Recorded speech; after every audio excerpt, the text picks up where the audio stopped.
Welcome to 10 Minutes a Day, a daily reading of the Catholic Church's social encyclicals.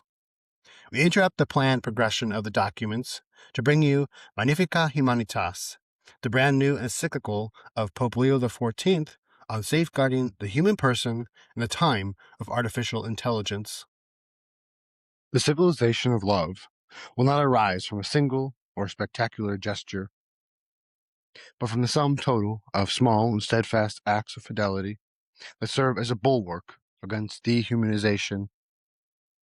For this reason, it is worthwhile pausing to reflect on some aspects of how we, each in our own way, can cooperate in building the civilization of love.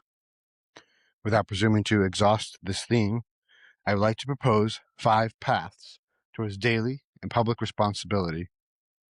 The need to disarm words, building peace through justice, adopting the perspective of victims, cultivating a healthy realism, and reviving dialogue and multilateralism. The first contribution we can make towards a more humane civilization is to be mindful of our words. Let us disarm words, and we will help to disarm the world. Words have enormous power, something we can experience in our daily interactions. For example, spoken words can change our mood for better or for worse. Peace begins with each one of us. The way we look at others, listen to others, speak about others. In this sense, the way we communicate is of fundamental importance. We must say no to the war of words and images. We must reject the paradigm of war.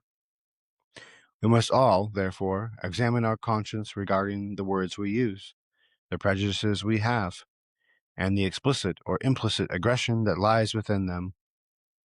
We have a real opportunity to contribute to the common good each time we speak the truth, offer wise advice, support those in need of comfort, denounce injustice, and give a voice to the voiceless. All of us, at every level, can contribute to building the foundation of peace, which is justice.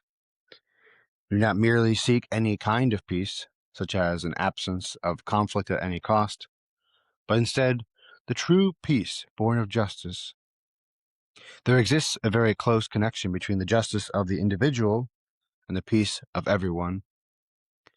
Commenting on the psalm verse, "Justice and peace have embraced," St. Augustine wrote, "There is no one who shuns the desire for peace, yet not everyone is willing to practice justice. But perform the works of justice, keeping in mind that justice and peace have embraced. They are not at odds with one another. Why do you set yourself against justice?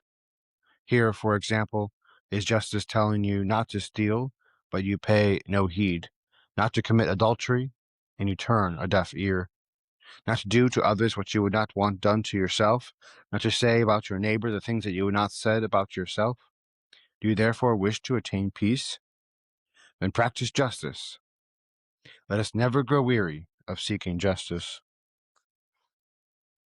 There are times when, in order to remain human, we must set aside our reservations, take a stand. In some conflicts, it is unjust to remain neutral, nor is it enough merely to claim that we are not complicit. When we witness the bombing of civilians, attacks on hospitals, schools, or vital infrastructure, and violence that affects children, we are confronted with scandals that wound humanity itself. For this reason, we cannot limit ourselves to the level of abstract analysis. Pope Francis encouraged us to touch the wounded flesh of those who suffer, look at their faces, listen to their stories, acknowledge their wounds. Painful events require both history and memory, the former to recount the facts, the latter to bear witness to lived experiences. Giving space to the perspectives and voices of victims through communication and education helps us to become aware of the abyss of evil inherent in war, and generally in all forms of violence. It helps us to reject the normalization of conflict, and to turn away when human dignity is violated, to restore to victims the dignity of being recognized and heard. Paying attention to these voices strengthens the conviction that Apart from violent minorities, humanity does not desire war. In a particular way, the Church can be a place of living memory for victims. As St. Paul VI recalled, the Church feels she must make her own both the voice of those who died in past wars and the voice of the living, who still bear wounds today, so that their cries may become an appeal for peace and harmony, not a prelude to new conflicts. We are in need of a healthy realism that avoids both political idealism and cynicism. There's a kind of idealism that, in order to preserve its own worldview, tends to choose facts selectively, distorting and renaming them. Its proponents eventually inhabit a reality constructed to fit their own convictions. Conversely, there's also a debased form of realism that confuses observation with resignation, arguing that since force prevails, it will always prevail. Authentic realism does not give up on changing the world. Indeed, it starts by clearly identifying interests, fears, constraints, and power dynamics, precisely in order to determine what can be achieved, the measures needed to achieve it. It does not reduce politics to morality, neither does it surrender to violence. Instead, it seeks viable paths for making peace more than a mere word, through credible institutions, verifiable guarantees, patient negotiations, conflict prevention, and the protection of civilians.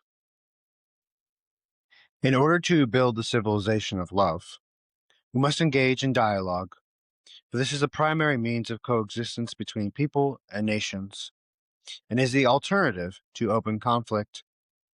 On the eve of the Second World War, Pius XII affirmed that nothing is lost with peace, whereas with war, everything can be lost. He insisted that people must return to speaking with one another, because a sincere and persevering dialogue always opens up the possibility of an honorable solution. Indeed, dialogue is an ordinary part of human life and does not only concern relations between states. It involves acquiring an attitude that seeks to forge bonds of fraternity built on listening, an open demeanor, making time for each other, and even wasting time together. For if we experience authentic encounters with others, with those who are different, strangers, and migrants, it becomes much more difficult even to imagine war. At the political level, there is an urgent need to shift from the culture of power to a genuine culture of negotiation, in which dialogue and diplomacy become the standard means of resolving conflicts. Giorgio Lapira expressed the hope that the method of war can be replaced by the method of peace, the method of negotiation, of encounter, of convergence, that is, the authentically human method. The awareness that all peoples share a common future demands that the culture of negotiation become an increasingly shared political and cultural commitment, capable of gradually leading humanity away from the cycle of violence. To those that have the honor and responsibility of governing, I would like to repeat the words that I spoke at the start of my pontificate. The peoples of our world desire peace, and to their leaders I appeal with all my heart. Let us meet, let us talk, let us negotiate. War is never inevitable. Weapons can and must be silenced. They do not resolve problems, but only increase them. Those who make history are the peacemakers, not those who sow seeds of suffering. Our neighbors are not first our enemies, but our fellow human beings. Not criminals to be hated, but other men and women with whom we can speak. Let's reject the Manichaean notion so typical of that mindset of violence that divides the world into those who are good and those who are evil. In rejecting the mindset of violence, interreligious dialogue plays a decisive role, because at the heart of the great spiritual path lies a message of peace. Whereas those who use the name of God to legitimize terrorism, violence, or war betray his true nature, for to fight in the name of religion means attacking religion itself. The spirit of Assisi, evoked by St. John Paul II and carried forward by Pope Francis, for example, through his dialogue with the Grand Imam of Al-Azhar, shows that believers can draw upon the most authentic sources of their particular spiritual traditions, where there is no room for sanctified hatred. In international relations, dialogue is an irreplaceable diplomatic tool for preventing conflicts and rebuilding bonds of trust. Faced with the impulsive broadcasts, aggressive rhetoric, and power politics that characterize our time, the vocation of diplomacy is to foster dialogue with all parties, including those interlocutors considered less convenient or not considered legitimized to negotiate. Therefore, every ounce of humility and patience should be employed in order to nurture even the faintest signs of goodwill among parties in conflict, so as to advance the process of peace.